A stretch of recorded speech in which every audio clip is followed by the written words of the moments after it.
Buffery, Blue Jays should give up wildcard pipe dream. Toronto, following the Blue Jays' 6-4 loss to the Tampa Bay Rays on Tuesday night, Toronto starter Marco Estrada spoke about how tough it was having a bad start at this time of year because the Jays have recently climbed back into the wildcard hunt. And my cat can speak Tagalog.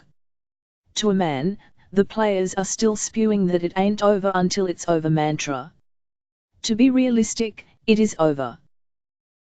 Sure, Toronto was only 4 games out of a wildcard spot heading into Wednesday's games against the Tampa Bay Rays, but the odds of reaching the postseason are minuscule at best. They are 4 games behind, with 7 teams to pass. It's almost guaranteed that not all of those teams will go in the tank. Some will keep winning. It's time to face facts. The 2017 season is a washout for the Jays. And it's time to think ahead. No use pushing Aaron Sanchez back to the starting lineup. Or Devon Travis. The baseball statistics and analysis website Fangraphs calculates that the Jays have a 5.2% probability of reaching the postseason, prior to Wednesday's game. Further to that, Fangraphs lists the chance of Toronto getting a wildcard spot at 5%.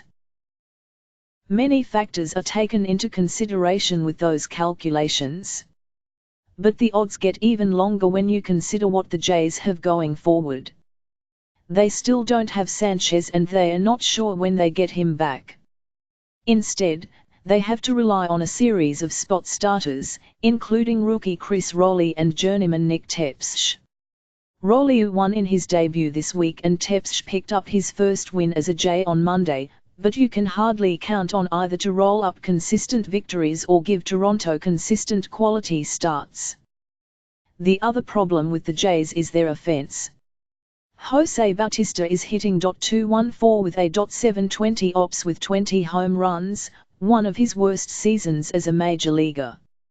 And there are few signs that he's coming out of it. Even though Bautista appears to be in great shape physically, the fear is Father Time has caught up to him.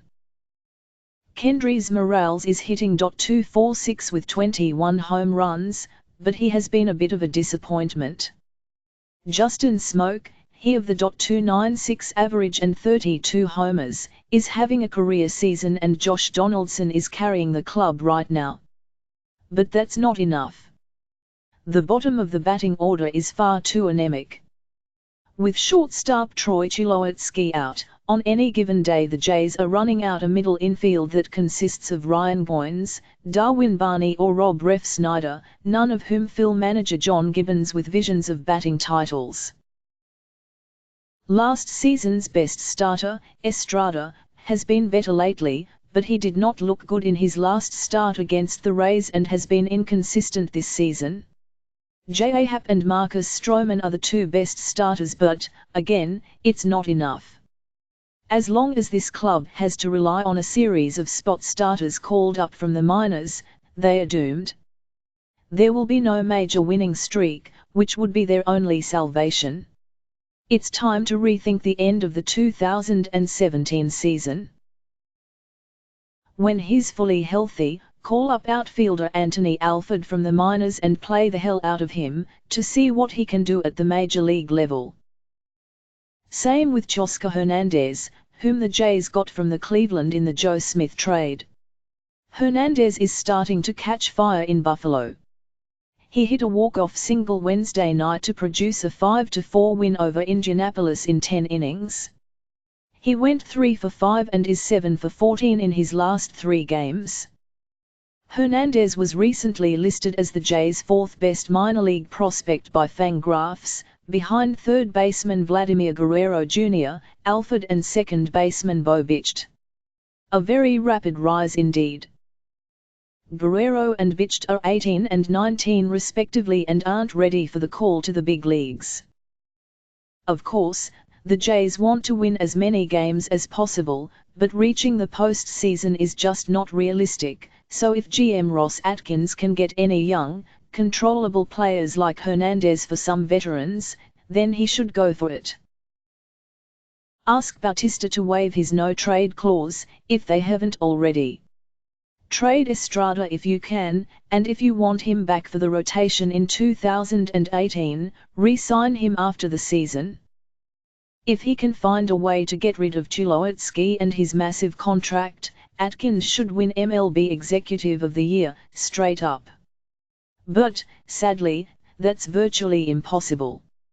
Tulowitzki can veto any trade anyway, having picked up a full no-trade clause when he was traded from the Rockies. Atkins has said that the front office is now putting an emphasis on the 2018 season while hoping the team stays relevant this year. But there's no relevancy anymore. The season's a wash. And hoping for a wild-card spot is just a silly pipe dream and, frankly, a con job at this point. The players mean well, but they know it's not going to happen.